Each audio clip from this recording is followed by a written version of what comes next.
Hello everyone and welcome. In today's video, we're going to be looking at how to manage protocol handler settings on GX for sites. So to be able to manage the protocol handler settings for the site on GX, first of all you have to open up your settings. I prefer using the keyboard shortcut of Alternate and P for faster work. So once you're there, you scroll all the way down until you see site settings. Then you click on site settings, and then you scroll all the way down until you see additional permission. Then you click on the arrow that faces down to open up additional permission where protocol handlers is part of it. Then you click on it. Now here you can see what we mean by protocol handlers.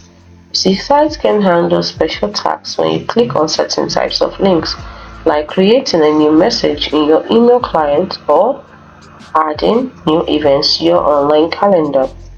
Now, this is the default behavior. If you want sites to automatically follow the settings when you visit them, you choose the setting you want them to follow.